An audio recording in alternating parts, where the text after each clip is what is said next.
Number 1. This happened several years ago.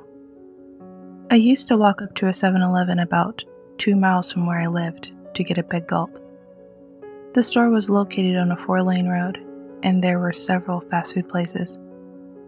I noticed a white pickup truck driving down the turn lane. Okay, he wants McDonald's. He turned in and parked closest to the sidewalk. I keep walking. I hear running footsteps, turn around, and the guy was running up to me. He stopped. I made eye contact, straightened into a fighting position. He got into his pickup. He continued driving in the turn lane. He turned into a pizza place, again parking in a spot nearest the road. I looked at the vehicle. He didn't get out. I keep walking. This pattern continued for another 2 stores. I finally got to the 7-Eleven. I asked the clerk to call 911. The idiot went out to confront the guy, came back in and told me he was just waiting for someone. Yeah, me, you absolute moron. I guess the guy in the pickup truck was scared off by this. He left. I read the newspaper a week later. Pickup man was arrested for 3 sexual assaults. To clear it up, it was late enough that the fast food places were closed, except the drive-thrus.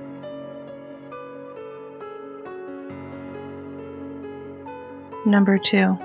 This happened a number of years ago, when I was around 12 or 13. It was around 9 p.m., and I was walking around a clothing store with my mom. There weren't many people in the store, or even the parking lot, considering they closed at 10 p.m. Anyway, about 10 minutes in, I noticed this guy in a black jacket is appearing everywhere I am, which I found odd, considering he was in a teen clothing section with no kids, and didn't seem to be looking around. Every time I saw him, he would either make eye contact with me or act like he was on the phone with someone. And my memory is a bit fuzzy, so I'm not sure if this even happened. But I vaguely remember him describing what seemed to be me to a person on the other line. Eventually, I found my mom and told her there's a strange guy following us around, and she was creeped out but didn't entirely believe me at first. He continued to follow me and my mom around the entire store. My mom, instead of going to an employee and alerting them, decided just to leave, which in retrospect wasn't the best idea because he could have potentially followed us outside or had an accomplice waiting. He never followed us, and there was no one outside, but it was definitely one of my creepier encounters.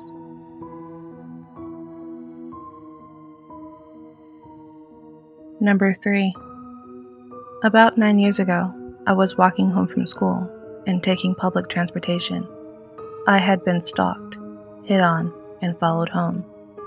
The first event was when I was going to school. I took the bus and the guy kept eyeing me, and I crept closer to the driver. I put my book bag next to me to stop him from sitting next to me. Once I got to the bus stop next to the school, the guy followed me off the bus. I started panicking, and luckily I saw a group of guys I knew at school. Walked up to them and told them what happened. When they turned around, the guy ran. The other one was when I was going to college. Stuck at the bus station, this guy was trying to sell meth to anybody and everybody there. A couple people told him to leave. Being winter, everyone was huddled inside the bus station. The guy comes up to me, asking about my portfolio, and says I'm pretty. I felt like I wasn't safe. I answered the guy and said it's for art, hoping he would leave me alone. He went on this tangent about how he became a drug dealer, etc., and how his apartment wasn't far from there. Kept saying it over and over, asking for my name and number. I kept quiet, and he left me alone luckily. The thing that scared me the most, though, was that so many people were there, but it didn't make me feel any safer. The last one was when I was on my way home. I was literally 3 houses away when a guy crosses the street and starts hitting on me. I immediately cross the street and pick up my cell phone. Unfortunately, it was dead. He followed me and kept calling out to me. I turned and said loudly that I'm calling the police. He turned tail. My mom saw what happened and freaked out, kept checking if I'm okay. Now I refuse to take public transportation. I'm trying to get some sort of self-defense classes, hoping never to feel that vulnerable again. But whenever I think of creeps, these three come to mind.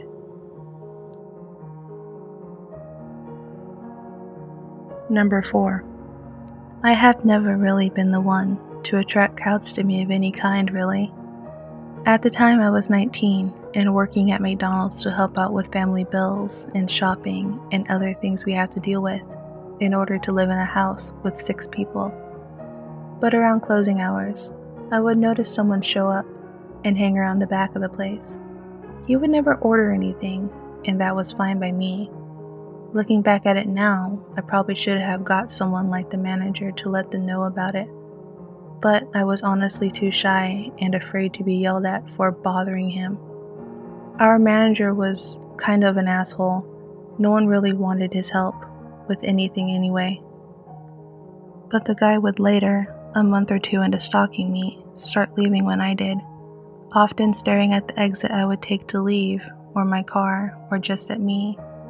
It was creepy, and it only got worse as he got comfortable enough to start following me to my car, hanging around the spot where I'd park, and I'd never stay long enough to see who he was or what he was doing. Eventually I quit, as he was getting closer to my passenger seat door every day. I figured any longer and he'd actually get into my car with me. But this was when I was 19 and stupid. Me now being 22, I honestly wish I called the cops on this stalking prick, who only stared at me. It was only me. The other cashier noticed he was there, but like I said, no one wanted to get the manager involved, seeing as he was kind of rude to everyone, and no one wanted to deal with the aftermath of him yelling at him to get out. But looking back at it, honestly would have been worth his angry attitude. Even so, I think the guy would come back anyway. I've never seen the guy, but his cold eyes staring at me leaves a mark in my brain. So creepy guy in the corner booth of McDonald's? Let's not meet.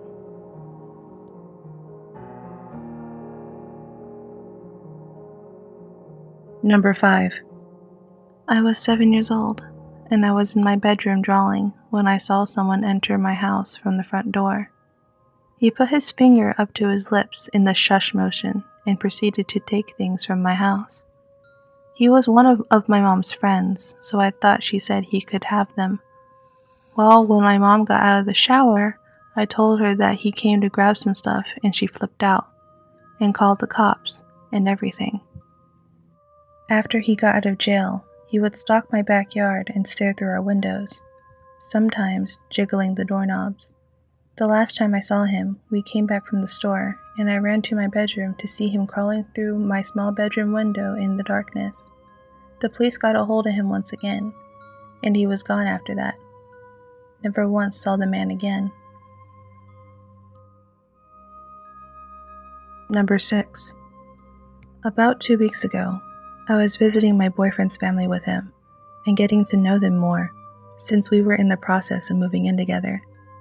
His family lives in a remote part of the state, and I didn't have great cell service or access to Wi-Fi. We were driving back to civilization when I get bombarded with questions from my mother, who had went to my house to feed my cats. Why did you leave your door wide open? When did you get back? Why did you take all of your clothing? I messaged her to tell her that I hadn't left my boyfriend's parents' house until a few minutes before I got her messages. She explained that when she went over to feed my cats, my door was unlocked. My bedroom door had been left open.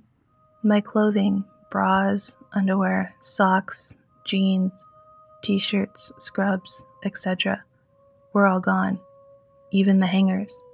They passed up my TV, my anti-anxiety medication, my games, my laptops, everything, and just took my clothing.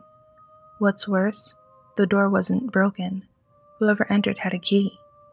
We started asking neighbors, and apparently about a week before this happened, some guy was in my backyard and climbed over my fence and was walking around my house. They never thought to tell me about it. At this point, my anxiety is through the roof. I'm staying at my boyfriend's place, and trying to make myself feel comfortable again. I feel like I'd be more okay with it if whoever it was had taken my electronics or meds as well. Just taking my clothing, especially my underwear, makes me feel dirty and violated more than anything. They even left my boyfriend's stuff still hanging up, including clothing that still had some tags on it. So a person who broke into my house and took every item of my clothing I had there? Let's not meet.